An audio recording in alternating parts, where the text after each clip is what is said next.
anniversaire qui nous réunit ici ce soir, les 20 ans de la mort de la princesse Diana Spencer.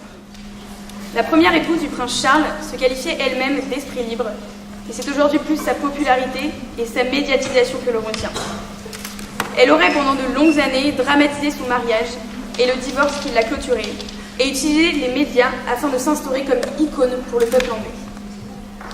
Mais ses actions de bienfaisance et ses engagements ont su lui faire bénéficier d'une image de la princesse des cœurs qui, engagée, a finalement gagné le respect et l'amour de ses citoyens.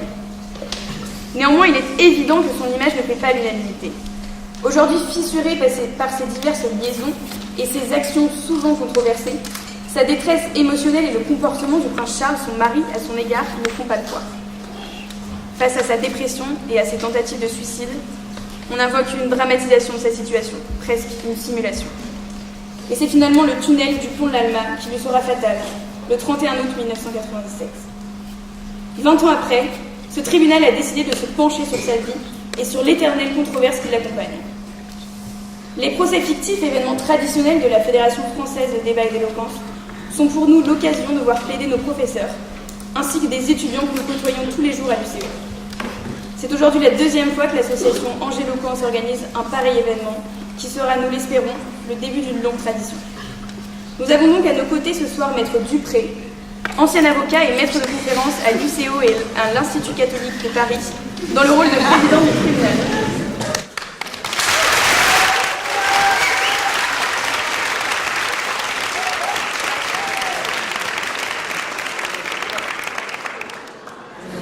Maître Boyer, responsable de la licence droit à l'UCO, également ancien avocat et aujourd'hui maître de conférence, interviendra quant à lui en tant que procureur de la République.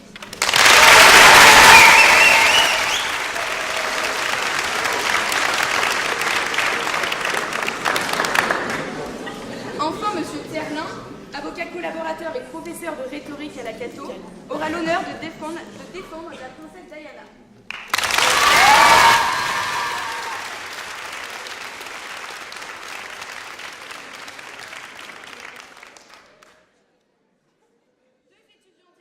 Également au cours de cette soirée, à savoir Mademoiselle Marchais, en première année de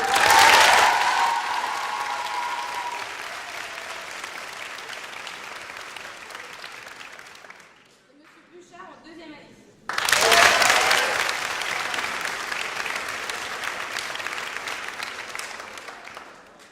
Lequel d'entre eux saura vous convaincre? Nous laissons le tribunal se charger de cette question. La parole est à Monsieur le Président Dupré.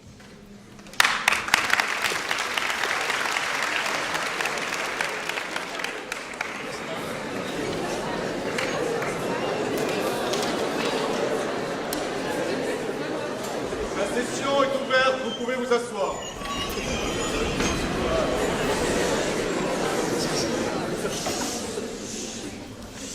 Mesdames et messieurs, Victor Hugo a écrit un jour « La mort est la vieillesse auguste de la vie, la lueur allumée au sommet du destin. » Vous avez compris quelque chose? Moi non plus. Mais il paraît qu'il convient de commencer une intervention par une référence à un grand auteur pour avoir des points en plus sur sa copie. Nous sommes réunis en ce jour pour un procès un peu particulier. Nous voyagerons tous ensemble dans le temps et dans l'espace, vers l'infini et au-delà, afin de juger une vivante ou une morte dont le règne pourrait prendre fin. Fermez, s'il vous plaît, maintenant les yeux. Monsieur de la Touche, fermez les yeux, s'il vous plaît. Monsieur Rivière, fermez les yeux. Faites le calme en vous. Et laissez-vous transporter par ma voix suave et sensuelle.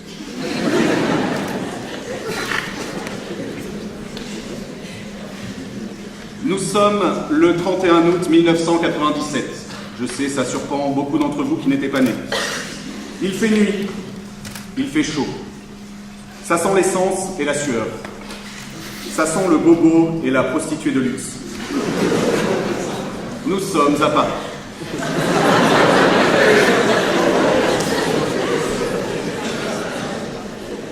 Nous sommes tous ensemble devant une pile du pont de l'Alma. Un véhicule Mercedes s'avance à vive allure vers nous tous. À l'intérieur, 4 personnes. Un homme, une femme, le chauffeur et le garde du corps du couple. Des hommes et une femme faits de chair et d'eau. Des hommes et une femme qui disposent de cette capacité d'aimer qui nous est propre. Des hommes et une femme dont le destin fragile n'est pas qu'un cumul de hasards successifs, mais tout au plus une maigrichonne fatalité dont vous allez être les acteurs. Vous êtes, mesdames et messieurs, les nouvelles Parques, ces déesses du destin antique, poursuivant les crimes des hommes et des dieux, et ne déposant votre terrible colère qu'après avoir exercé sur le coupable une cruelle vengeance. Car c'est un choix difficile qui s'offre à vous aujourd'hui.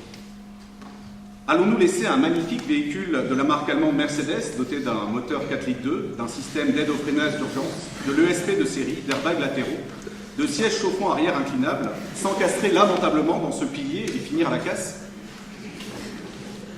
Ou allons-nous laisser repartir vivants des drogués et des alcooliques? Vous êtes aujourd'hui, mesdames et messieurs, le bras armé de la justice.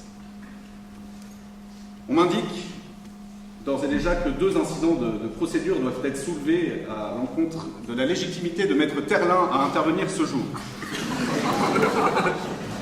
Monsieur Boyer, je vous laisse intervenir, monsieur le procureur. Oui, monsieur le président, je reconnais que je n'ai toujours pas vu la preuve de la prestation de serment de Maître Terlin.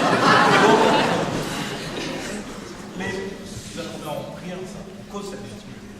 Maître, des observations à formuler. Simplement que ça augure une faible argumentation de la part du ministère public. Alors, deuxième incident qui est soulevé d'office par la Cour, voilà, j'ai une grosse difficulté, nous allons juger une princesse, et Maître Terlin, sauf erreur de ma part, je ne vois aucune particule dans votre nom de famille, ni de chevalière aussi grosse que celle de monsieur Boyer.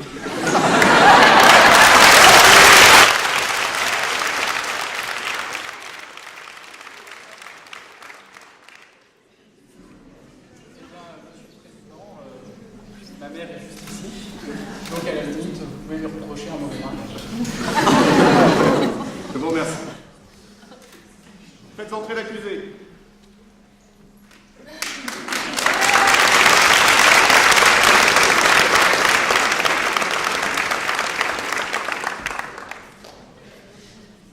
Asseyez-vous. Veuillez vous lever.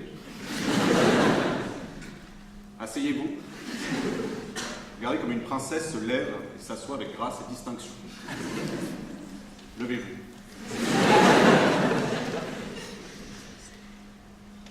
Madame, vous appelez-vous Lady Di, diminutif de Lady. Alias Princesse Diana, alias la Princesse de Galles, alias la Princesse des Cœurs, alias la Princesse au petit pois, alias la Princesse Starla et les joyaux magiques. Princesse Sarah, êtes-vous née le 1er juillet 1961 à Sandringham, dans le comté de Norfolk, dans la maison Spencer & Spencer. Cette maison, près du café chez Momo, entre le Leclerc Drive et l'avenue des Platanes, après la bretelle autoroute 32. Princesse Tam Tam.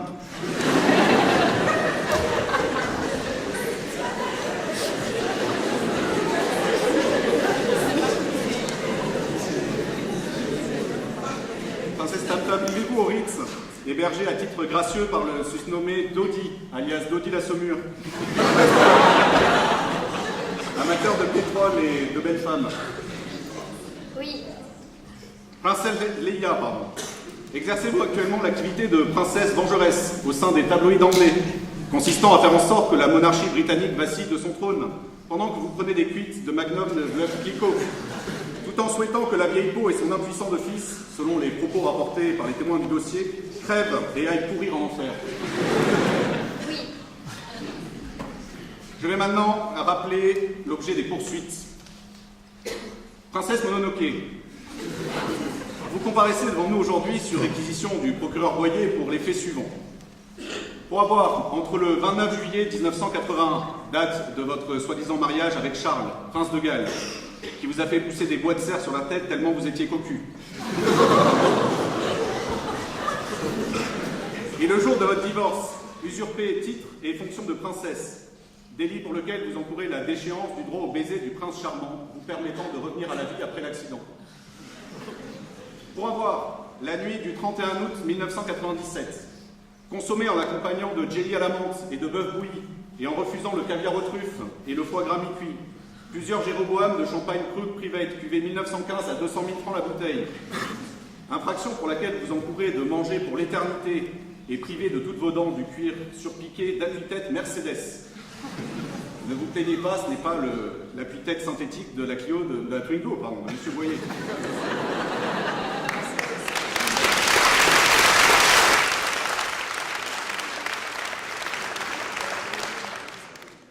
Pour avoir ensuite vécu en compagnie du type affublé du surnom le plus beauf du monde, Dodi. Dodi, amateur de grosses voitures et milliardaire. Infraction pour laquelle vous encourez le fait de devoir, durant l'éternité, entendre les sardines de Patrick Sébastien du matin au soir. Pour avoir, à plusieurs reprises entre 1981 et 1997, appelé à la haine raciale et avoir fait de la reine d'Angleterre un détail navrant de la Seconde Guerre mondiale. C'est plus polémique. Faits pour lesquels vous encourez de devoir visionner durant toute l'éternité en boucle Shoah de Claude Lanzmann. Film documentaire, je le rappelle, d'une durée de 613 minutes. Pour avoir, durant les années 80 et 90, participé au massacre esthétique de la mode féminine. Faits pour lesquels vous encourez l'obligation de porter pour l'éternité une coiffure choucroute. Un survêtement rose et bleu fuchsia en synthétique de chez Reebok. Et un pull en laine tricoté par la reine-mère avant sa mort, qui représente un reine de Noël, ainsi que des baskets qui clignotent quand on tape sur les talons. Enfin, pour avoir le 31 août 1997 mis en danger la vie de Cindy, petit papillon de lumière, cherchant l'amour sur le pont de l'Adema, en étant monté dans un véhicule roulant à 152 km/h de nuit sur le périphérique parisien, avec 4 grammes d'alcool dans le sang et de la coke plein les narines. Faits pour lesquels vous encourez la peine d'être transformé en cube dans une boîte de conserve allemande. Qu'avez-vous à répondre à ces accusations? Monsieur, les accusations dont vous me faites grâce ne sont là que pour attiser les rumeurs. Oui, j'ai été mariée au prince de Galles, mais il s'est révélé que ce mariage n'était basé que sur l'image que doit offrir la royauté. Les amours du prince Charles ont toujours été le sujet de prédilection de certaines presses qui lui a prêté de nombreuses liaisons. Parvenu à la trentaine, sans avoir pu épouser son amour, Camilla, il a multiplié les liaisons éphémères. Aussi fut-il quasiment sauvé par la reine de se marier, et c'est à quoi j'ai servi. Il est de mon droit d'avoir vécu comme je le souhaitais, après tant d'années de silence et de contraintes royales. Je vous remercie. Des questions, d'ores et déjà. Nous allons donc faire entrer le premier témoin de l'accusation. Veuillez vous avancer, s'il vous plaît.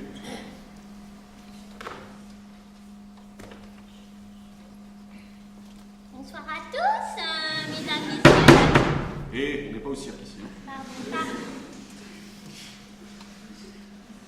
Madame, êtes-vous Miss Télécom France? Née le 6 juin 1940, jour de l'appel du général. À Bouzigues, dans l'Hérault. De Monsieur Patrice Drahi et Madame Xavier Niel. Oui, c'est ça. Vous êtes le 8e enfant du couple. Du coup, on peut dire que votre mère sait faire les enfants.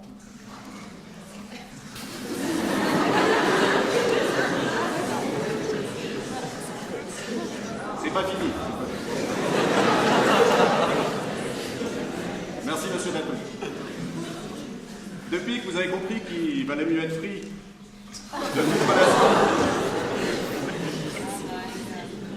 de toute relation avec votre patronne, vous êtes en recherche de réseaux professionnels pour avancer. C'est ça.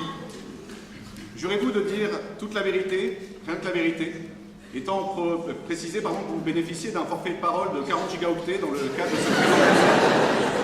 Levez l'antenne et dites je le jure. Je le jure. Magnifique, magnifique. Qu'avez-vous donc à dire sur vos relations avec la princesse au bois dormant?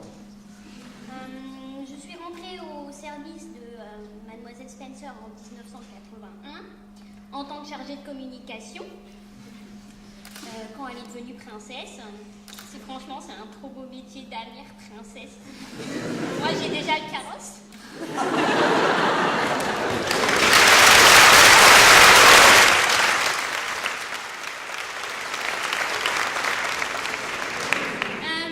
Bref, Mademoiselle Spencer était complètement à l'ouest. Franchement, j'étais plus que la chargée de communication. communication. Hein. Chez elle, il fallait rétablir la connexion à tous les étages.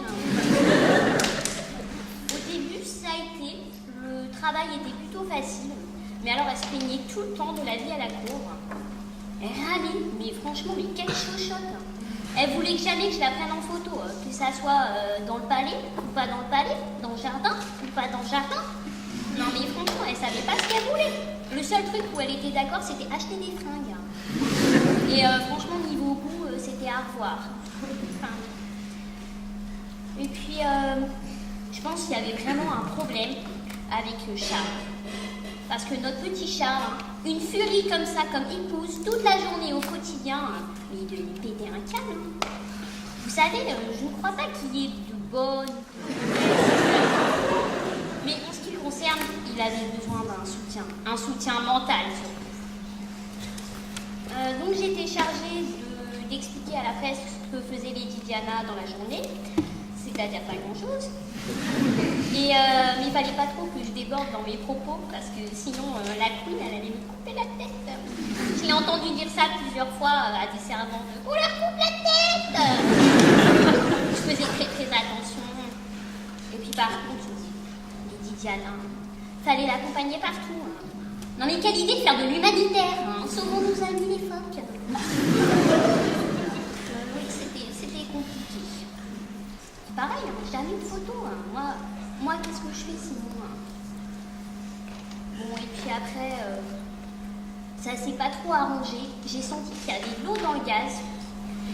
Surtout avec Charles. Parce que déjà que je faisais le pigeon entre elle et son mari, parce qu'il ne pouvait pas se blairer. Donc moi, je vous dis, comme ça part en cacahuète tout de suite. Ils ont divorcé. Et voilà, et moi, je le savais. Et je me suis dit, mais c'est bon, je suis libre. Mais non, elle m'a réembauchée à son compte. Moi, je pouvais pas refuser. Ouais, Madame Télécom, donc si je comprends bien, elle vous a passé un coup de fil et vous n'avez pas eu le choix d'accepter le nouveau poste. Oui, c'est paraît logique. Sinon, plus de potins, plus de dragons, plus de nouvelles à scandale. Franchement, moi, les potins, c'est ma vie. Il y en a tous les jours, tout le temps. C'est génial. Et du coup, j'ai accepté de la suivre dans sa nouvelle vie. Franchement, d'où j'ai su, quelle nouvelle vie. Là, c'est sûr, niveau mec, il n'y avait plus besoin de communication. Et puis les photos, ça y allait, elle s'était réveillée, il fallait tout le temps la prendre. Et puis, elle a commencé à sortir avec un mec. Alors, c'était il y a quelques mois. Dodi. Ah oui, c'est ça, Dodi. Je les appelais Andy, Donald et Diego, Dingo. Non mais franchement, sérieusement, il fallait la prendre en photo tout le temps, en robe de soirée, en maillot de bain, de jour, de nuit. Mais elle sait jamais ce qu'elle veut. En fait. C'est pas possible. Et puis, avec Dodi, ça va, mais elle s'affiche tout le temps. Je trouve que c'est vraiment une décadence. Est-ce qu'elle pense à ses enfants?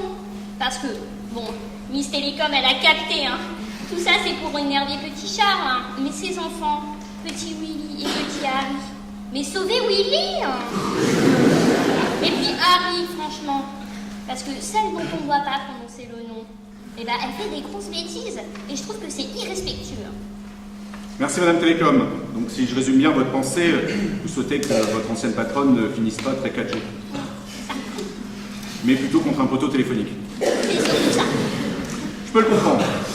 Bon, nous vous aurions écouté davantage avec grand plaisir, mais au regard du budget de la justice, on ne peut pas se permettre de hors forfait. Je vous prie de regagner.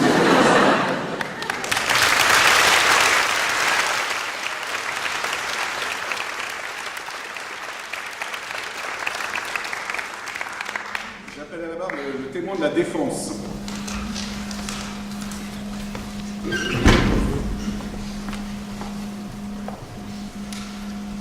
Monsieur, je vous laisse vous rhabiller. Prenez votre temps, prenez votre temps. Puis la veste que vous allez prendre.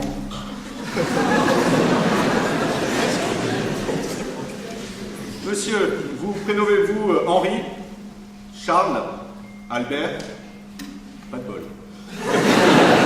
De Gaulle, alias Harry, né le 15 septembre 1984 au St. Mary's Hospital de Londres de Paddington, comme le petit nounours. Oui. Exercez-vous la profession de prince? Oui. Feignasse. Harry, êtes-vous un ami qui nous veut du bien?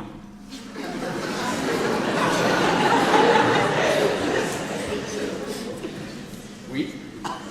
Alors, très bien, vous allez pouvoir répondre à deux questions que je me pose depuis toujours. Pourquoi les princes anglais ont-ils choisi d'être princes de Galles, alors que le climat y est sordide, les paysages affreux, qu'on y mange du mouton bouilli, que tous les gens ont pour nom de famille Jones, et qu'il y a un taux de chômage et de consanguinité de 80%? Ce n'est pas un choix, c'est un héritage. Et comme vous le savez, eh bien on l'accepte. Parce qu'on a le sens de l'honneur chez les Windsor. C'est beau. Visiblement, ça a sauté une génération. Harry, deuxième question qui me préoccupe. Pourquoi n'assumez-vous pas aujourd'hui devant nous tous la couleur rousse de vos cheveux? Vous craignez qu'on vous jette des pierres? Absolument pas. J'assume. Harry, le docteur Freud, expert, relève une différence d'âge entre vous et de votre fiancée Meghan Clark, qui est née quelques années avant vous. Y a-t-il un rapport entre ce constat et des rapports conflictuels dans votre enfance avec votre maman? Faire attention, disons Freud, ne pas se prendre sur le sens des mots. Je vous remercie, nous vous écoutons. Je ne sais rien de moi à l'avance, mes aventures arrivent lorsque je les raconte. Citation dont ma mère aurait pu être l'auteur. Ma mère, bien que riche aristocrate britannique, a toujours compris le rôle qui lui incombe. Sa volonté d'aller vers les autres, les écouter, leur parler, les comprendre. L'empathie est une vertu tellement rare, vous savez, d'autant plus rare que c'est naturel chez elle. Elle en est la plus belle des ambassadrices. Je me souviens de son dévouement auprès des plus démunis. Avec mon frère, elle a pour habitude de nous emmener au Passage, qui est le plus grand refuge des sans-abri du Royaume-Uni. Une nouvelle fois, l'intérêt qu'elle porte à ces gens, ainsi que l'échange qui en est le fruit, est inestimable. Ma mère a toujours souhaité rester proche des gens, et quelque peu égoïstement, j'aimerais qu'elle reste proche de moi encore quelque temps. Il ne s'agit là pas d'un souhait ni d'une volonté, mais d'un besoin nécessaire. Je me souviens les fois où elle nous a emmenés au cinéma, en douce. Nous étions dans cette salle avec tout le monde, comme tout le monde. Elle nous a toujours permis de comprendre que la vie, la vraie, ne se passe pas entre les murs cossus d'une propriété luxueuse, mais bel et bien à l'extérieur. Le goût de la liberté, j'ai goûté grâce à elle. Des balades en décapotable, traversant la campagne, en écoutant du Enya sont des moments tellement rares pour un membre de la famille royale. Rien que l'espace d'un instant, nous étions ensemble, et ça, c'est fabuleux. Et ça, je ne manquerai pour rien au monde. Avec mon frère, elle a toujours su nous écouter, seulement au sein de notre famille, elle n'a jamais su se faire entendre. À commencer par son mari et accessoirement mon père, le prince de Galles, encore un qui n'a de classe que son intitulé de groupe social. Oui, le grand dadais avec la moquette dans les oreilles. Je doute que ce soit une raison nécessaire au silence interminable qu'il nous offre depuis tant d'années. Papa en kilt qui nous emmène pêcher le homard bleu, c'est vrai que c'est quelque chose. Déjà, c'est drôle. Un gros beauf qui va à la pêche au coquillage, qui se fait poncer et ventiler les bourses par les rochers et l'empreinte de la mer, c'est une expérience tout autre de la vie.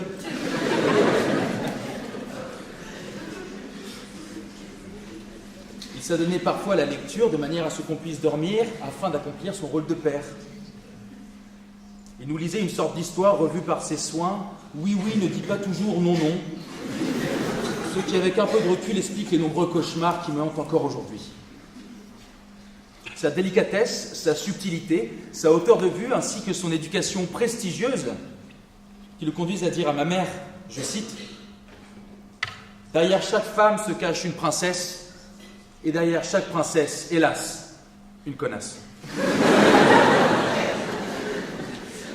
Un « Let's get it on, darling », quoique peu direct, aurait sûrement été plus convenable. C'est sûr que niveau romantisme, un enfant de 6 ans qui offre l'unique fleur de la cour de récréation à son amoureuse le surpasse aisément. D'ailleurs, vous n'êtes pas sans savoir que mon père a une maîtresse, Camilla Parker Bowles. Je tiens à préciser au demeurant qu'il s'agit là d'une palourde aussi laiteuse qu'indigeste. Et au demeuré, que c'est une sorte de Sherpa d'amour qui mène à un éther bien entendu inatteignable puisque c'est un leurre. C'est ma mère le guide. C'est vrai qu'à trois dans un mariage, on doit se sentir à l'étroit.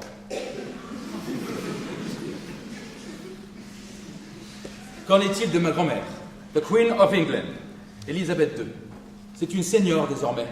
Senior d'ailleurs qui est la contraction entre sénilité qui s'ignore, le mannequin Malakoff Médéric de la couronne qui vous éblouit avec ses cheveux gris blancs et ses habits. C'est Times Square, c'est vomitif. Redoublement demandé, mamie. On met pas de noix de coco dans la salade. J'ai longtemps cru qu'elle souffrait de daltonisme, mais il n'en est rien. Elle a juste mauvais goût. Je ne sais pas si vous vous souvenez, mais ma grand-mère, il y a peu, a dû céder le dernier bateau militaire royal, le Britannia. Elle en a beaucoup pleuré. Par contre, et je vous l'assure, le fait que la vie de ma mère soit en question ne l'affecte pas le moins du monde. C'est la raison pour laquelle elle a daigné venir ce soir.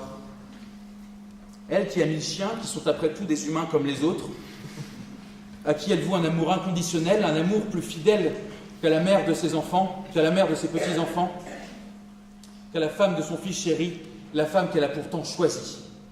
En fait, dans toute cette histoire, la plus belle des choses et la plus grande des choses, et je ne la remercierai jamais assez pour cela, je ne suis pas le seul, c'est d'avoir choisi ma mère en tant que princesse. C'est si paradoxal, commettre la plus grande erreur selon elle, et qui est en fait à mon sens ma plus grande fierté. Il est évident que ma grand-mère a toujours été dérangée par la prestance et la présence de ma mère. Une jalousie maladive qui l'a poussée à l'indifférence, et indifférence qui a poussé ma mère à se jeter du haut de ses escaliers pour que l'on s'intéresse à sa personne. Elle a pour elle les yeux de Jésus, mais le regard de Judas. Petites anecdotes backstage, en coulisses. Je précise, parce que j'ai vu des infocom ce soir.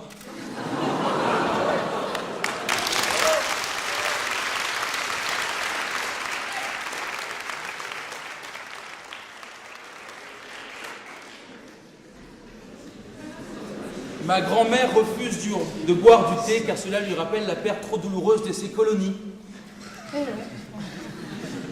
Son confident m'a dit un jour, je ne sais, elle n'a rien d'une aristocrate belge, mais c'est bel et bien la reine d'école. God save the Queen, please, not this one.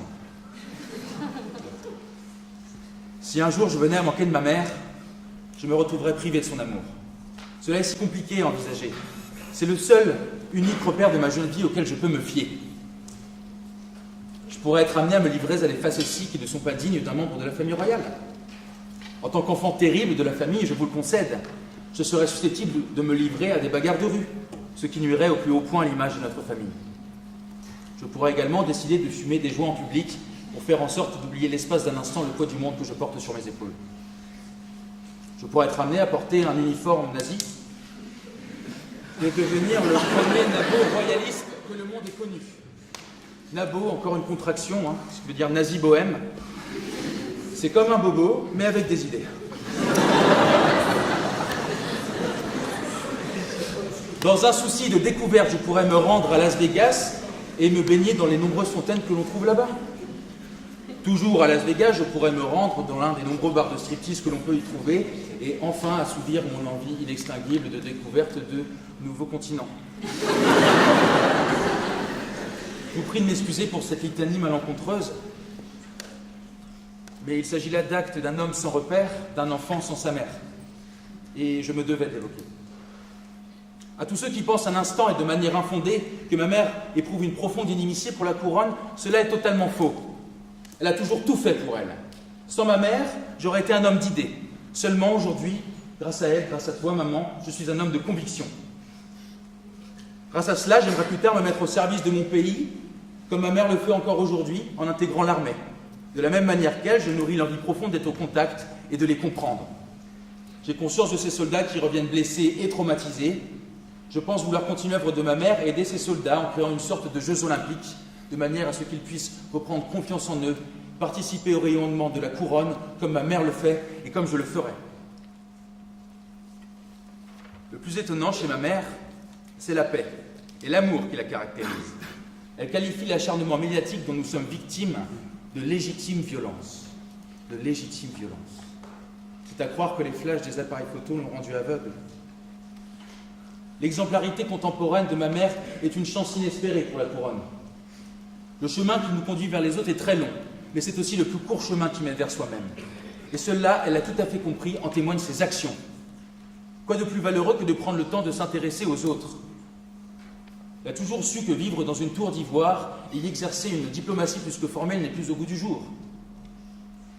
À l'aune d'un nouveau monde que nous sommes en passe de rencontrer, possiblement le bug de l'an 2000, c'est le bon sens qui a toujours su guider ma mère. Bon sens d'ailleurs qui n'est malheureusement pas universel. Faire face au délitement du monde de cette manière, d'une manière si habile, cette quête du beau, cette obsession de l'infime, nous condamne à l'admiration. Il y a tout à aimer en elle. Et je dois vous dire que l'idée même d'être là ce soir et de devoir justifier tout cela me semble abjecte. Je vous envie d'une certaine manière d'être là dans cette position qui est la vôtre. Et je vous en veux beaucoup également de vous poser la question que de savoir si la voiture de ma mère va rencontrer ce pylône ou non, si ma mère a le droit à la vie ou non. Vivre dans un désert inondé, c'est ça que vous voulez? Une absurdité. Elle porte en elle l'espoir d'un monde sensé dont je suis le témoin depuis bientôt 13 années. Son humour caustique, les rires en cascade qu'elle provoque, les souvenirs impérissables d'une princesse dévouée, d'une mère aimante. Ce sont ces petits riens qui font tout, ces petits riens que j'ai mis bout à bout, ces attentions qui nous façonnent au quotidien, dont nous avons tellement besoin. Mais allez-y, prenez-les, prenez tout, je vous en prie.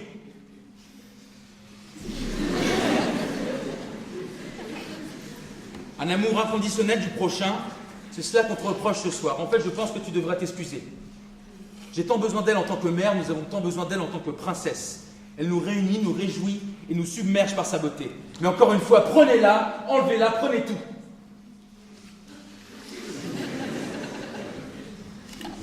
Si vous le permettez, Monsieur le Président, j'aimerais m'adresser à ma mère et j'espère que ce ne sera pas d'ailleurs la dernière fois. J'espère que ce ne sera pas trop long.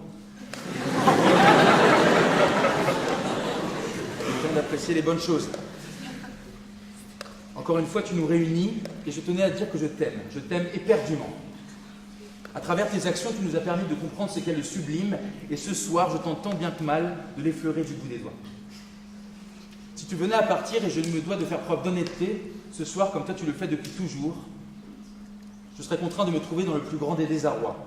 Je serais amené à te haïr autant que je t'aime et je ne le veux pas. Comme toi, j'aimerais juste aimer. La mélodie de tes actes est à ton image, aussi délicate que le doigté d'Arthur Rubinstein jouant du Chopin. Si émouvant, trop émouvant. Un ami de ma mère, Pierre, m'a dit un jour la chose suivante: elle est de celle qui n'est pas née et belle et bienvenue au monde.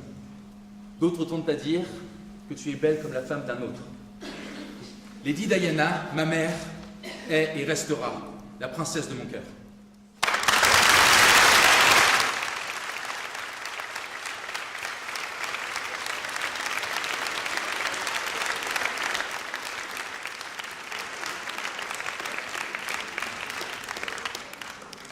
Merci Monseigneur, vous l'avez dit, il faut du bon sens, surtout sous les coups.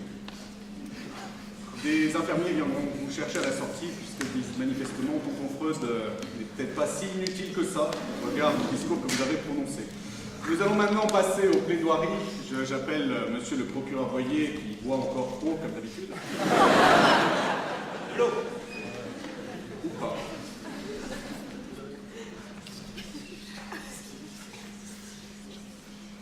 Monsieur le Président, Mesdames et Messieurs du jury, alors vous vous êtes laissé attendrir par un fils. Sentimentalisme? Quoi de plus facile finalement en cette période de l'Avent que de se laisser attendrir par un fils, alors que pour moi aussi c'est Noël, ma mère. Alors,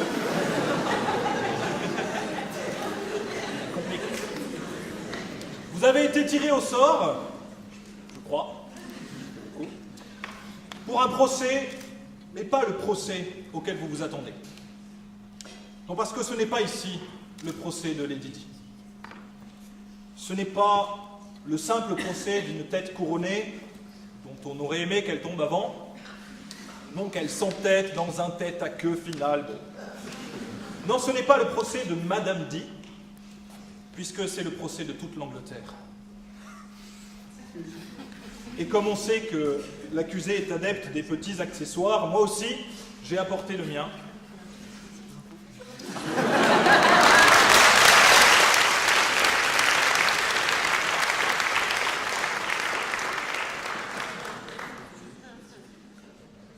Un amphithéâtre de patriotes, cela se fait rare. Alors c'est le procès de toute l'Angleterre, comme je vous le disais. C'est le procès des Plantagenets, le procès du prince noir, le procès de l'amiral Nelson, celui de la jelly, de la viande bouillie, celui de la pluie, celui du brouillard, celui des dents de lapin et des oreilles en chou. C'est la revanche de Jeanne d'Arc, le nouveau Waterloo. C'est la fin des haricots et surtout la fin du football. Revenons à l'accusée, cependant, Madame D, femme violente, comme nous avons pu le voir envers son assistante, qu'on lui coupe la tête. Voilà, vous l'avez bien entendu. Femme violente, mais aussi épouse tortionnaire. Le témoin vous l'a parfaitement énoncé, à plusieurs reprises. Qu'avait-il fait, ce bon prince Charles, pour mériter cela? Lui qui avait mis pour son épouse de côté sa beauté,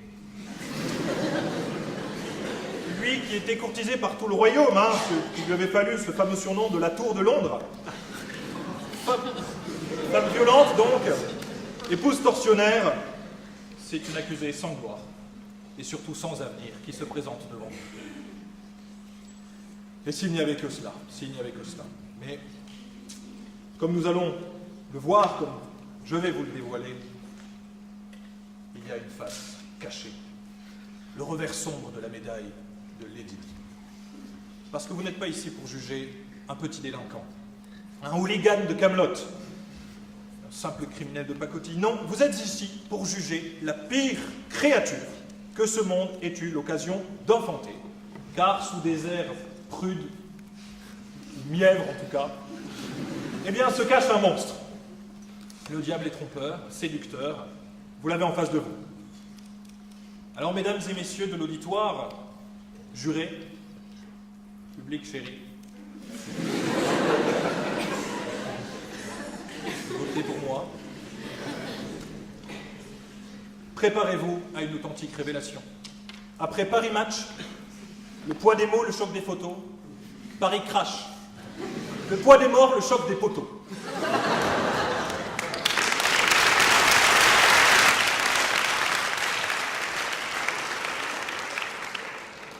Messieurs les journalistes, attendez-vous à entendre ce qui vous est totalement étranger, la vérité. Les infocoms, vous gardez vos tomates dans vos poches. Elles vous serviront à bouffer quand vous serez au chômage.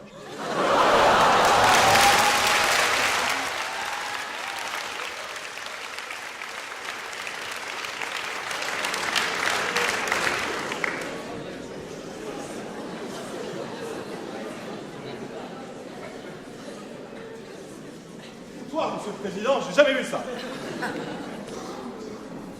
Les faits qui sont reprochés à Diana Spencer, du connu sous le nom de Lady Di, sont graves et nombreux. Sous un visage angélique, quoique anglais, chose assez rare pour être souligné, se dissimule une bête immonde. Vous voyez déjà que l'utilisation d'un pseudonyme, Lady Di, c'est typique des pratiques de la mafia. Joe les gros bras, Jimmy la dézingue, Doody la saumure, François Flamby Hollande, Manu Croquignol. Bon, on n'est pas là pour un délit de surnom, mais quand même, on peut dire que ça sent pas très bon. Alors, je me permets quelques références à la mafia, c'est que cette affaire, elle est bien réelle, et elle est digne d'un roman d'espionnage. Tout d'abord, parce qu'il y a usurpation d'identité. Et l'usurpation d'identité est avérée, mesdames et messieurs du jury, Lady Di ne peut pas être une princesse. Tout simplement, et je vais demander à monsieur l'huissier, à mademoiselle l'huissier, de bien vouloir projeter la pièce numéro 1, s'il vous plaît.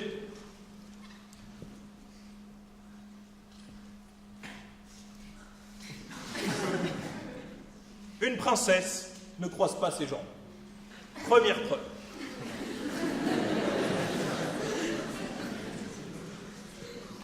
La pièce numéro 2, s'il vous plaît. Une princesse ne mange pas allongée. Allongée, vous aurez tout le temps de le rester.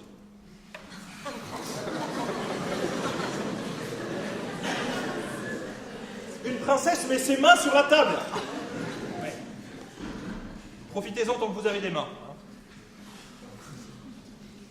Une princesse ne montre pas du doigt, surtout quand on ne sait pas où le vôtre va traîner. En référence à la première accusation. Une princesse ne montre pas du doigt où il peut froid. Oh, passez, passez. Voilà. Et une princesse ne prend pas de drogue non plus. Alors non, madame, vous n'êtes pas une princesse, il y a bien usurpation d'identité. Parce que si vous êtes une princesse, eh bien moi je suis votre belle-mère. S'ajoutent à cette usurpation d'identité des délits de faux et usage de faux. Alors on vous a vu tenter de passer la frontière plusieurs fois pour fuir l'Angleterre, hein. Bon ça on vous comprend, avec de fausses identités. Vous avez tenté de venir en France sous le nom de Lady Mitchell.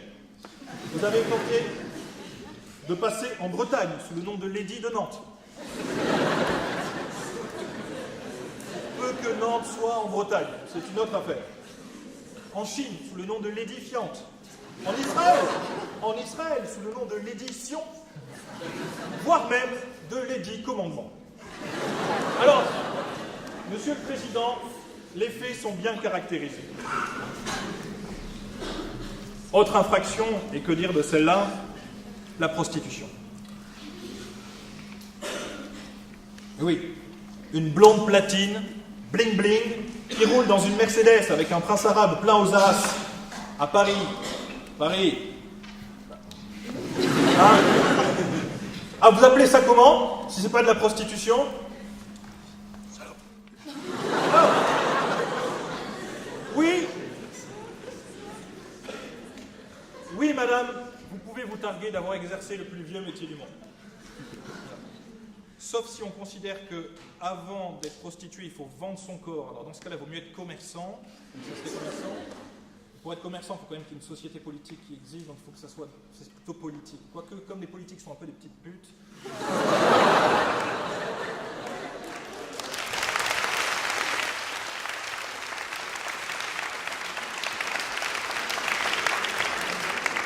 Oui, en effet, prostituer est bien le plus vieux métier du monde. Alors, maintenant que nous avons réussi à mettre la main sur vous, du moins sur des morceaux de vous, hein, on va continuer la liste des incriminations parce qu'elle est très longue. Dégradation de biens publics.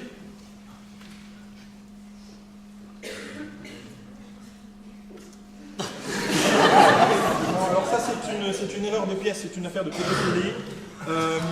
Est-ce que vous pouvez passer la pièce suivante s'il vous plaît? Voilà. Dégradation de biens publics, hein. Voilà, on dessine sur les murs, tout va bien. Autre dégradation de biens publics. Voilà.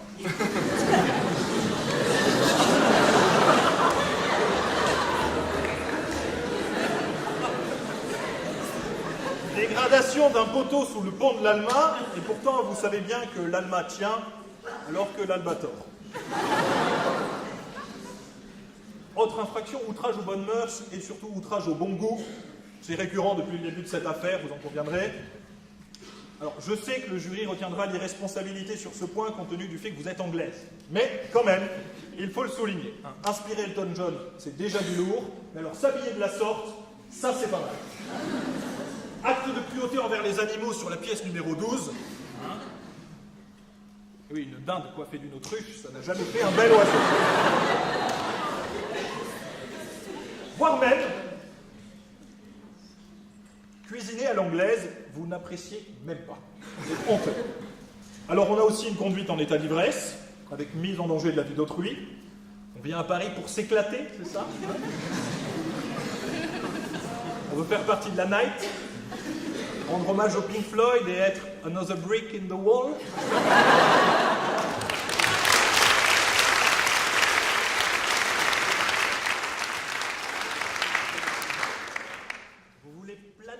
Comme un fantôme à travers les murs. Enfin, le plus grave dans cette affaire, mesdames et messieurs du jury, incitation à la haine, négationnisme, apologie du nazisme et crime contre l'humanité.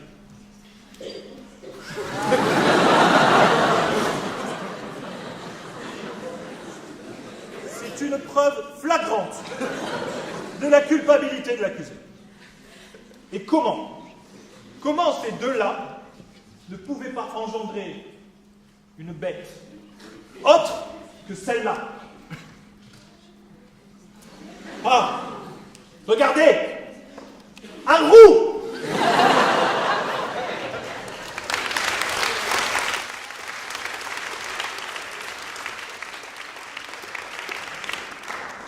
Usurpation d'identité, faux usage de faux, prostitution, racolage, dégradation de biens publics, incitation à la haine, crime contre l'humanité. On peut dire que l'accusé cumule. Au-dessus d'Angleterre, c'est les nuages. Voilà.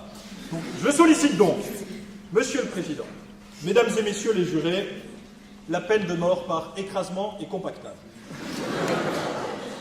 Et je n'accepterai aucune compression de peine. Vous pourrez, au fond de vous, dans le plus profond de votre cœur de Français ou de votre estomac d'Anglais, à l'heure où le tournoi des 6 nations approche à grands pas, vous dire « La reine-mère le voulait, Mercedes l'a fait ». Vous pourrez reprendre ces vers prophétiques d'Edmond Rostand « Ni toi, Diane, Diana, marchez dans les grands bois fleuris, comme elle monte en chaise et marche dans Paris. » Vous pourrez dire alors, le temps ayant passé, j'y étais, mes enfants, j'ai porté ce procès. Vous serez les témoins et mieux, les grands acteurs du salut de ce monde. Sous l'œil approbateur de notre président, je vous supplie, jurés, je vous exhorte et prie, cela a trop duré. Condamnez-la! C'est là la seule issue possible. Soyez forts, constants, dignes et inflexibles. En étant indulgents, vous seriez condamnables. Vous vous feriez complice. Vous seriez coupable. Tranchez, jurés! Tranchez! Tranchez, mais tranchez droit. Justice et vérité impliquent du sang-froid. Enfin, vous aurez mis fin à ce grand malaise. Vous devez condamner cette maudite Anglaise. Alors j'ai demandé à un accusé précédent de terminer les 2 derniers vers parce que j'étais en panne d'inspiration. Alors il m'a fait un truc, même si elle est grave bonne, faut qu'elle se prenne le crash. Elle aura trop le seum d'avoir fait boum et splash. Bon.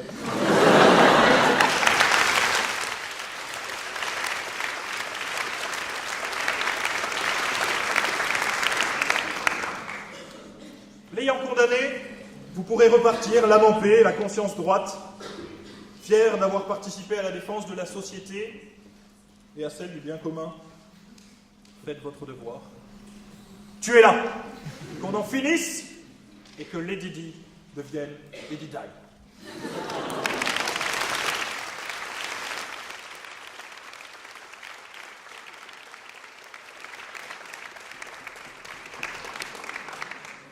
Merci, monsieur le procureur. Dites-moi une petite question personnelle avant que maître Terlin ne plaide. C'est votre robe qui a rétréci au lavage ou c'est votre robe qui s'est épaissie ces dernières années? Maître Terlin, vous qui n'avez pas ce problème, je vous laisse prendre la parole. Merci, Monsieur le Président.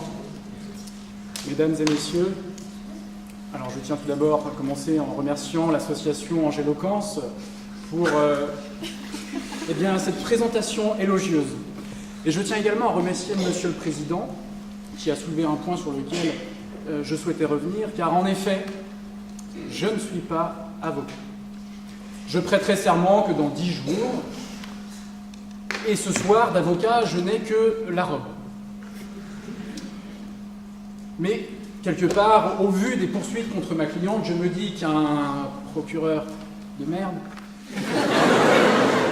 n'hésitera pas à me poursuivre pour usurpation de titre et puis exercice illégal de la profession d'avocat.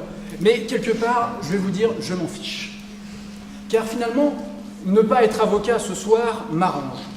Pourquoi? Car je vais faire fi de toutes les obligations professionnelles qui incombent à ma future profession, à savoir que je vais honteusement violer le secret professionnel. Et je vais également violer mon obligation de délicatesse et de courtoisie à l'égard de mes contradicteurs. Autrement dit, ça va chier. Pardonnez-moi cette indélicatesse, car voyez-vous, en tant que modeste amateur de rhétorique et d'éloquence, je ne peux que m'adresser, pour commencer, à monsieur le procureur. Monsieur le procureur, je ne vous aime pas. Et je déplore votre cynisme. Vous avez fait le choix de l'humour, vous avez eu quelques effets de salle, à défaut certainement de maîtriser les effets de manche. Et voyez-vous, je citerai pour votre culture Marc Bonan. Marc Bonan soulève cette hypothèse, et je la soulève pour vous. Fait-on rire à défaut de savoir faire penser? Fait-on rire à défaut de savoir faire réfléchir? L'humour, les gaudrioles, les calembours. Monsieur le Président, vous avez cité Victor Hugo. Je citerai également Victor Hugo qui a dit que l'humour est la fiente de l'esprit qui vole. Eh bien, en reconnaissant une qualité ce soir, monsieur le procureur, vous avez particulièrement produit.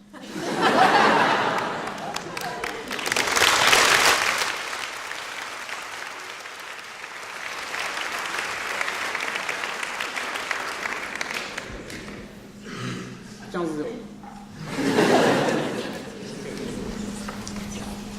D'où cette odeur nauséabonde qui émane de ce procès.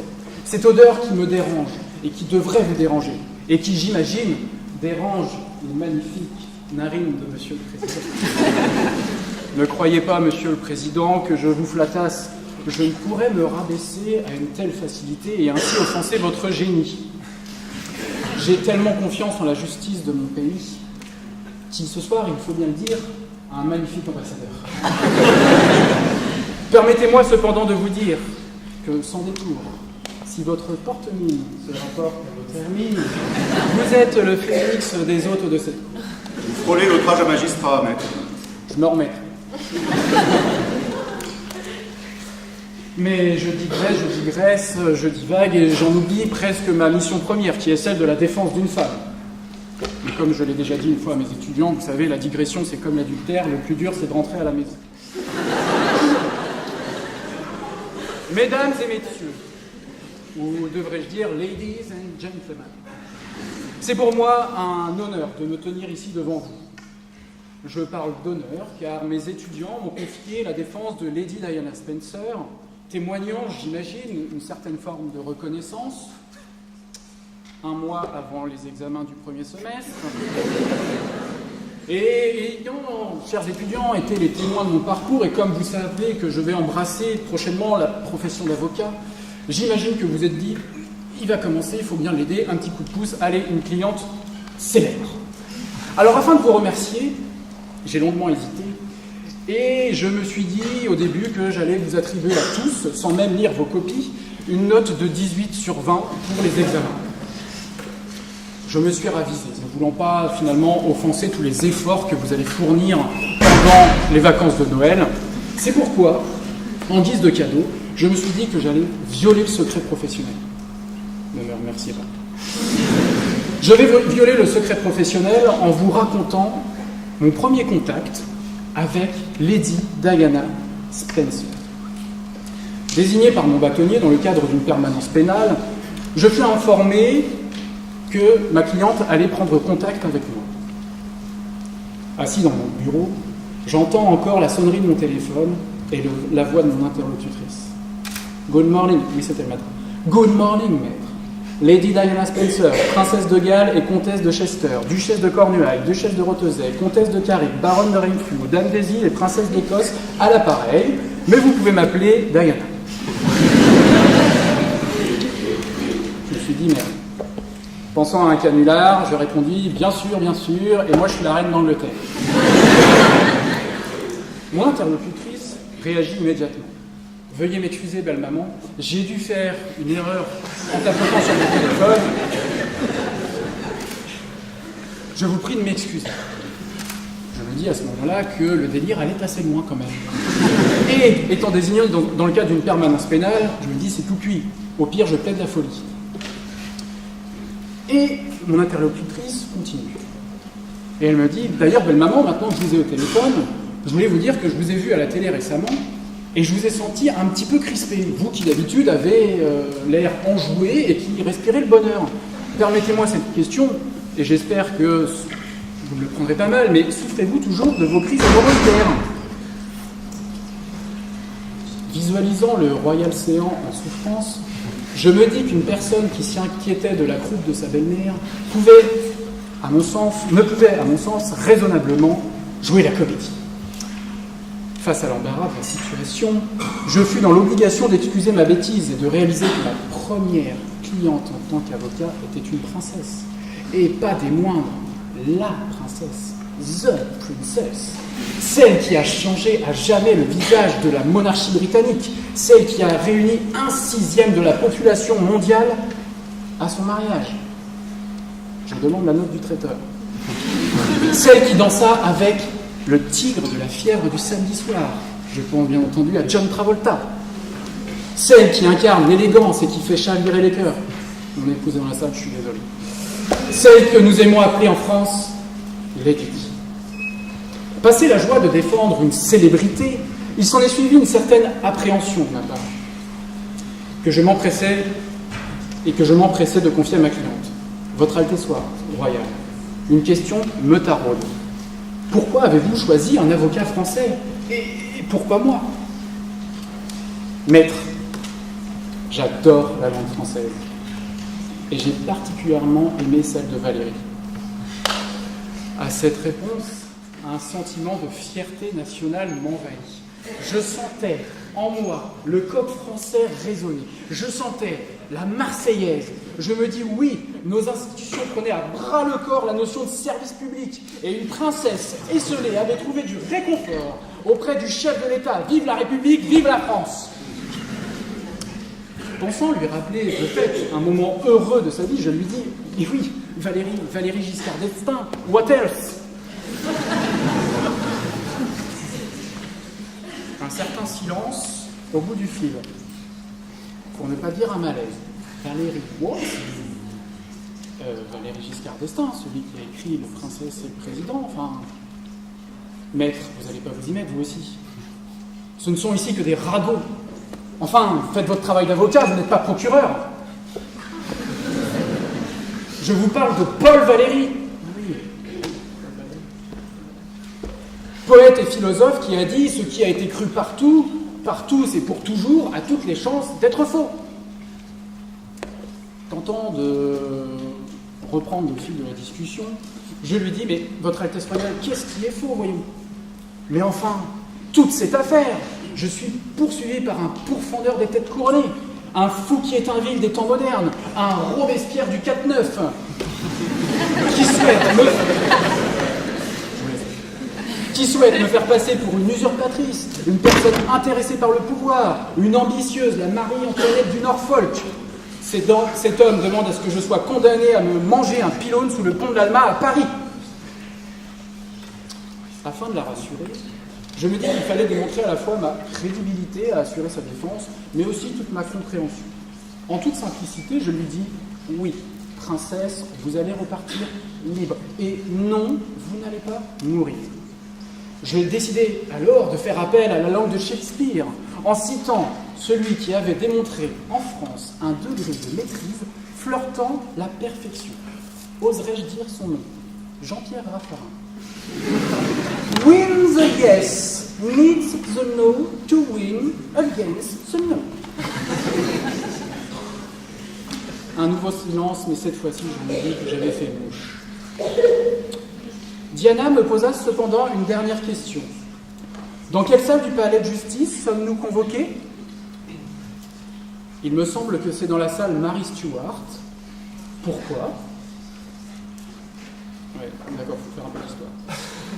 La communication prit fin, Lady Di entrait.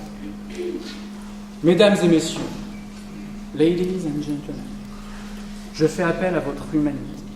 J'irai même plus loin, je fais appel à votre bon sens, car ce soir, la question qui vous est posée est très simple. Êtes-vous du côté de la vie ou êtes-vous du côté de la mort? Après tout, nos traditions françaises font que le choix de la mort est tentant. Débarrassons-nous de cette princesse, née avec une cuillère d'argent dans la bouche, qui mérite bien ce funeste dessein. Elle, à qui tout a réussi, il faut bien qu'il y ait une justice en ce bas monde. Et puis, elle l'a bien cherché. À vouloir se rapprocher du soleil, on finit par se brûler les ailes, ou à exploser quand on a bu du Ricard. Ne vous laissez pas abuser. Ce procès est vide, et les accusations contre ma cliente ne reposent sur aucun élément concret. Si j'osais, je dirais que ce procès a été instruit au mieux par un paparazzi du seuil, dont le seul objectif est de vendre des feuilles de chou qui, à mon sens, seraient beaucoup plus utiles si elles étaient imprimées sur des papiers roses. Monsieur, venons-en maintenant au grief. Monsieur le procureur reproche à ma cliente d'avoir usurpé le titre de princesse suite à un mariage arrangé. Je ne m'attarderai pas sur la question du mariage qui, par définition, n'est qu'un arrangement. Il s'agit d'un contrat par lequel deux mariés s'engagent à des obligations réciproques. Est-ce que je vous demande la nature du contrat, les étudiants, ou Ok. Voyez cependant, dans le cas du prince Charles et de Diana Spencer, la réciprocité des engagements était pour le moins équivoque. Diana Spencer, en effet, au moment de son mariage, s'est engagée à aimer et à chérir le prince Charles. Ce sont les termes et les mots qu'elle a employés. Le prince Charles, lui, ne s'est engagé à rien. Vous n'avez qu'à regarder la vidéo du mariage, il n'y a aucun engagement du prince Charles. Cependant, je pense qu'on peut les résumer. On peut les résumer avec les propos de Lord Mountbatten, dernier vice-roi des Indes, qui a dit « Il a trouvé sa vierge, son mouton à sacrifier, une femme docile qui acceptera toutes ses volontés. » Je vous laisse imaginer, messieurs, la réaction de votre épouse quand vous lui direz que ce soir, dorénavant, elle devra vous aimer et vous chérir. Mais qu'en plus de ça, elle devra obéir à tous vos desiderata. Je vais vous faciliter la tâche. Ce soir, mon épouse est dans l'auditoire.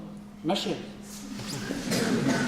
si ce soir je te dis que dorénavant tu dois m'aimer et me chérir, la base, et qu'ensuite tu devras répondre à tous mes désirs, que répondrais-tu? Je crois pas, non. Mais tu peux toujours essayer. Quelle déception. C'est quand même moi le chef. Et elle a raison. Excellente réponse, ma chérie. Il faut en finir.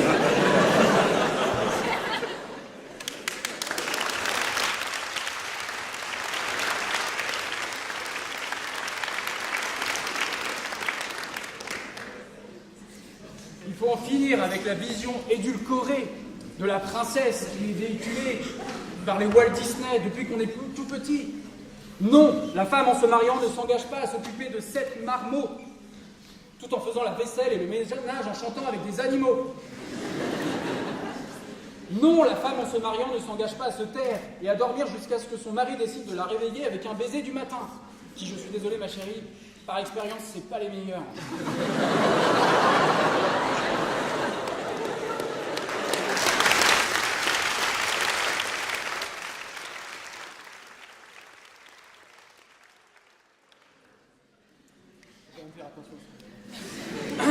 Non, la femme, en se mariant, ne devient pas corvéable à merci pour sa méchante belle-mère.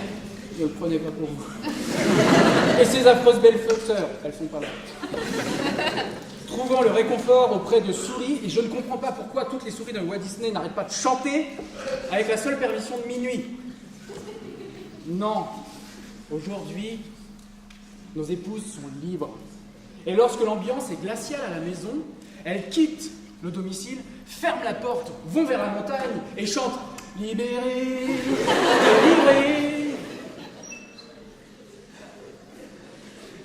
Espérant avoir été convaincant, j'imagine que vous ne retiendrez pas ce grief à l'encontre de ma cliente. Venons-en à l'usurpation de titre de princesse et permettez-moi de vous poser une question. Mesdames, je ne vous dérange pas? Mesdames, c'est à vous que je... Considérez-vous qu'il soit nécessaire d'avoir le titre de princesse pour vivre comme une princesse? Faut-il réellement avoir un titre pour exiger la vie de princesse?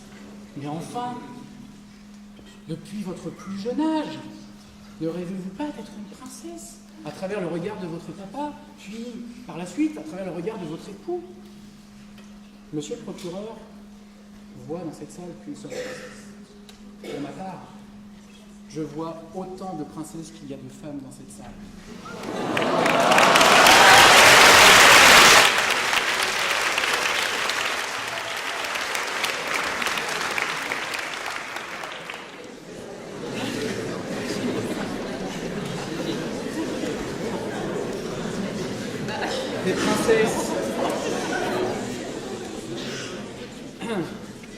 Des princesses en devenir, ou qui sommeillent, et qui ne se révéleront qu'à travers le regard de leur mari, leur attitude au quotidien. Messieurs, pour que vos femmes se sentent princesses, mais enfin soyez des princes.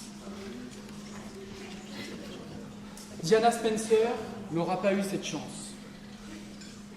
Je vous demande de vous mettre dans le contexte et de revenir à vos 19 ans. J'en suis désolé pour certains, ça demandera un certain effort.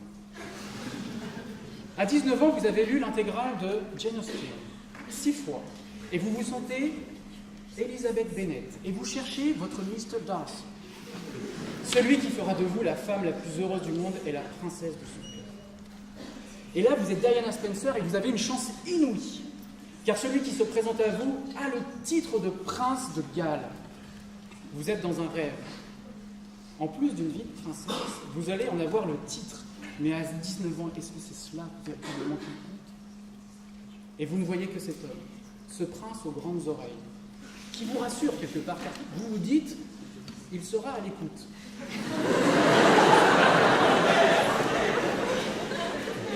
Et vous êtes certaine de votre bonheur. Puis, après le rêve, vient le cauchemar.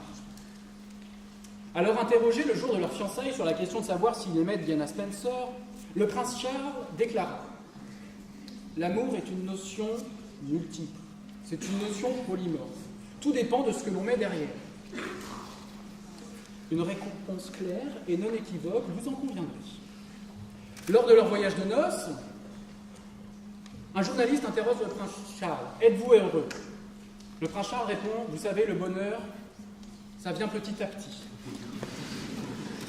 Et en plus de cela, il avait emmené un certain nombre de livres pendant ce voyage de noces, avec comme marque-page la photo de Camilla Parker Bowles, sa maîtresse de toujours. Lors de la naissance d'Harry, le fils cadet, ici présent, quel courage, Charles a déclaré, je suis vraiment désolé de vous rappeler ça, qu'étant roux, il n'allait pas rester puisqu'Harry ressemblait au Spencer. Et qu'il n'allait pas rester plus longtemps, puisqu'il avait un match de polo. Donc, au bout d'une heure, le prince Charles est parti faire du polo, laissant là sa femme et son fils. Je suis désolé, je suis un peu ému. À la radio, Lady Diana allume la radio, et elle entend qu'un entretien téléphonique entre le prince Charles et Camilla Parker Bowles a été captée par les paparazzis du sol. Et voilà ce qu'elle entend. Camilla Parker Bowles lui dit « Charles, je déteste commencer les semaines sans vous. Un lundi sans vous, c'est terrible. » Et le prince Charles, futur roi d'Angleterre, répond « Je passerai lundi vous remplir le réservoir. » Je ne connaissais pas la passion du prince Charles pour la mécanique automobile. Alors, mesdames et messieurs, à n'en pas douter, il ne saurait être reproché à Diana Spencer d'avoir eu le titre de princesse par alliance, alors qu'en réalité, sa vie n'aura été que souffrance et déception. Elle, qui a 19 ans, ne cherchait que l'amour. De princesse, elle n'aura eu que le titre, mais pas la vie. Elle me le dira à elle-même. Pendant 3 minutes, c'est-à-dire le temps qu'elle a mis pour remonter l'église. C'était grave. Je marchais vers le bonheur. En réalité, j'ai été jeté au feu. Mesdames et messieurs, ladies and gentlemen, si vous condamnez Diana Spencer ce soir, alors vous la priverez du baiser du prince charmant, le seul baiser qui lui aurait permis, pour une fois dans sa vie, de se sentir princesse. Monsieur le procureur accuse également ma cliente son absence de savoir-vivre en accompagnant du champagne avec du jelly à la menthe et du bœuf bouilli. Pour le ministère public, il s'agit d'un outrage à la cuisine française qui mérite que Diana Spencer soit condamnée à devenir, pardonnez ce hollandisme, une sans dents. Mesdames et messieurs, je ferai seulement remarquer que notre droit pénal français exige une certaine pédagogie. Ce qui signifie qu'il faut expliquer aux prévenus en quoi ces actes sont répréhensibles. Dans le cas de Diana Spencer, j'imagine que monsieur le procureur est en mesure de nous dire pourquoi le mélange de mets britanniques est incompatible avec du champagne français. J'entends déjà sa réponse. Mais parce que ça se fait pas, enfin. Nicolas Canté. Il n'y a que les Anglais pour faire ça, et il a raison. Alors dans ce cas, j'espère que le ministère public ira au bout de son noble raisonnement et engagera des procédures à l'encontre de l'ensemble du peuple britannique et du Commonwealth. Car les Anglais, je suis désolé de le dire, font par nature des choses qui ne se font pas. Pourquoi rouler à gauche alors que 86% de la population mondiale roule à droite? Pourquoi le volant est-il à droite alors que du coup 86% du parc automobile mondial a le volant à gauche? Pourquoi, et ça j'aimerais bien qu'on me réponde, les Beatles ont-ils un sous-marin jaune? Pourquoi les verbes irréguliers? Break. Et pourquoi, pire, le prétérite? Peut-on cuisiner si l'on ne s'appelle pas Brian?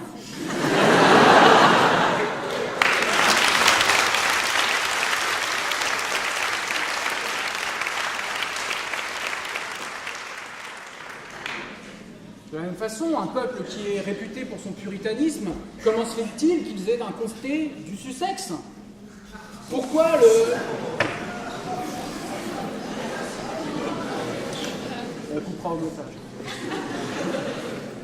Pourquoi le E se prononce I et le I se prononce I sans se faire mal? Non, une autre question qui me taraude. Pourquoi Susan Boyle?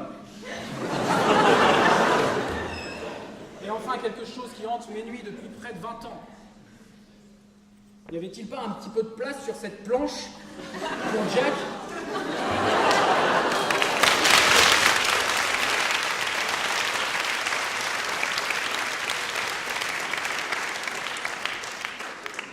Voyez-vous, toutes ces questions, je crois qu'on ne pourra jamais y répondre. Seul le peuple britannique peut y répondre. Mais c'est toutes ces particularités qui font le charme de nos voisins anglais. Et vous voudriez les condamner? D'ailleurs, Diana Spencer incarne le charme britannique. Et vous voudriez la priver de toutes ses dents, qui, d'ailleurs, entre nous soit dit, ne la priverait absolument pas de manger de la jelly. Mais après tout, vous avez raison, monsieur le procureur, boutons l'anglais hors de France. Comme le boutons l'anglais hors de France, car son mode de vie est incompatible avec nos traditions françaises. Mais alors, allons au bout des choses. Interdisons le rugby, interdisons le football, interdisons les pubs, interdisons le fish and chips et le thé, oui on peut. Interdisons le scoutisme, interdisons la diffusion de ces séries de télé que nos femmes nous imposent le dimanche soir et qui sont d'une violence. Inspecteur Barnaby, Downton Abbey, Orgueil et préjugés, Raison et sentiment, Love Actually. Mesdames et messieurs, ladies and gentlemen, si vous condamnez ce soir Diana Spencer, vous ne pourrez pas venir vous plaindre. Lorsque vous recevrez une convocation devant les tribunaux britanniques, vous accusant de manger des escargots à la crème et de l'andouillette, vous accusant pour manger du camembert et vous accusant d'avoir un jour dansé sur du Frankie Vincent. Car voyez-vous, si vous condamnez Diana Spencer ce soir, car dans sa vie, elle aura été anglaise, alors on vous reprochera d'être français. Continuons. Monsieur le procureur reproche à Lady Diana d'avoir cherché l'amour et le réconfort auprès de monsieur Al-Fayed, dont le surnom d'Audi a été qualifié, et j'ai apprécié la qualification juridique, de plus beauf du monde. Mais dans ce cas, grand juriste, dans ce cas, j'imagine que vous allez condamner, ou en tout cas que vous allez engager des procédures à l'encontre de toutes les personnes qui ont fréquenté Peggy. également connu sous le nom de petite saucisse ou de choucroute. Et si vous le faites, alors vous serez tenu d'engager des procédures contre le prince Philippe d'Angleterre, le duc d'Édimbourg, le mari de la reine, car Peggy, petite saucisse et petite choucroute, c'est véridique, sont les surnoms de la reine. Des qualités en vie privée, je ne sais pas. J'imagine également que vous engagerez des procédures à l'encontre de toutes les personnes qui ont fréquenté Dicky. Dicky, Lord Mountbatten, qui était l'oncle du prince Charles. Et en ce cas, j'imagine que vous allez engager une procédure contre Gandhi, car Gandhi a particulièrement fréquenté Dicky. Enfin, j'imagine, monsieur le procureur, que vous allez devoir condamner la personne qui a fréquenté Gaga. Gaga, qui n'est pas le nom du chien de la reine, non, c'est le nom de Camilla Parker Bowles, donné par son mari, je sais pas trop là, je sais pas trop, c'est compliqué les ramifications, enfin, le prince Charles. Certes, monsieur le procureur, je suis d'accord avec vous, les sobriquets sont rarement élogieux et leur sonorité peut nous sembler ridicule. Mais le choix de Dodi par la princesse Diana est révélateur de sa profonde détresse. En effet, chez nous, Dodi, c'est une marque de tétine. Et lorsque la princesse Diana était certainement triste ou pleurait, eh bien, rien de tel qu'une petite tétine.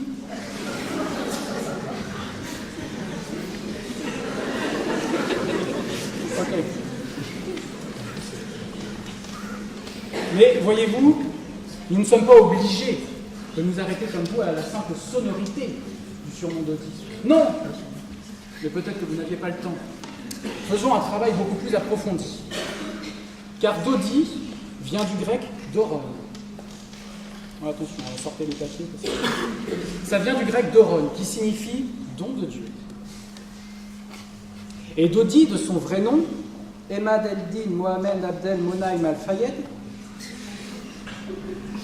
Emad signifie le soutien en arabe, celui sur qui l'on peut trouver du réconfort. Et au moment de sa rencontre avec Dodi al-Fayed, ma cliente était séparée du prince Charles et le divorce était prononcé depuis 1 an. Diana, portant le prénom de la déesse de la chasse, était pourtant chassée par les meutes de paparazzi. Et la famille royale, dans sa grande mansuétude, avait décidé de lui retirer le service de sécurité la protégeant. Tout cela est véridique. Il lui fallait donc du soutien. Il lui fallait donc presque un don de Dieu pour l'aider à avoir une vie meilleure et surtout assurer sa sécurité au quotidien. Finalement, n'est-ce pas cela que l'on attend d'un homme, qu'il soit en mesure de vous protéger, mesdames, et ce, peu importe le prénom ridicule qu'il porte. Ne préférez-vous pas vivre avec un Dodi, aimant et protecteur, qu'avec un Pierre-Louis ?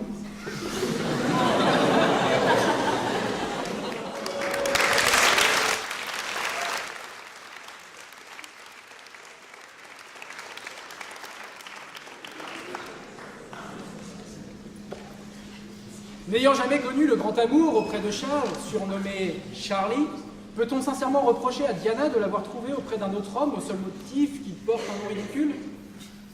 Alors non, Diana n'était plus Charlie. Mais ce soir, croyez en son innocence. Et comme elle, vous pourrez sortir de cette salle d'audience en disant « Oui, je suis Dodi ».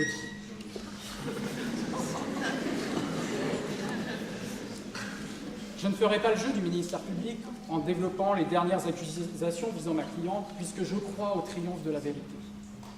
Et la vérité est très simple, mesdames et messieurs. La princesse Diana est coupable.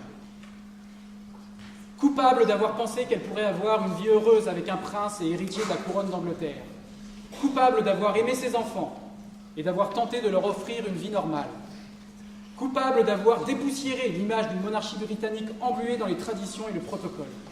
Coupable d'avoir sauvé la légitimité des Windsor au péril du peuple britannique, qui, reprenant dans les années 80 la chanson des Sex Pistols, scandait « No future ».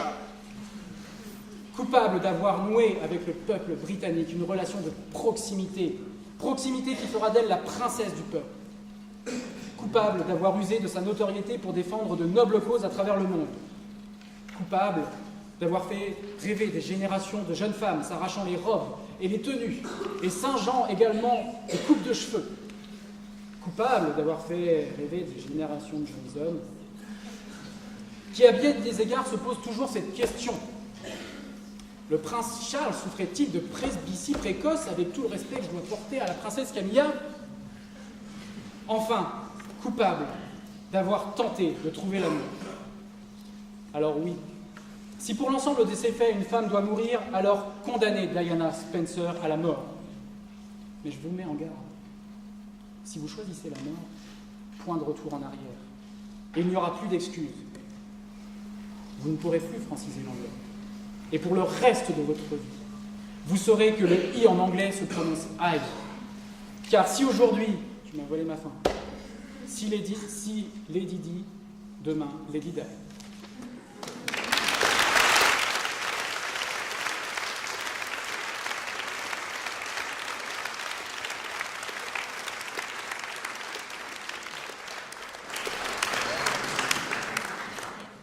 Je vous laisse aller accomplir votre rôle de juré et voter dans le lion qui est à la sortie là-bas. Et si vous n'avez pas de papier, il y en a en plus. Et on se retrouve dans une quinzaine de minutes pour le verdict.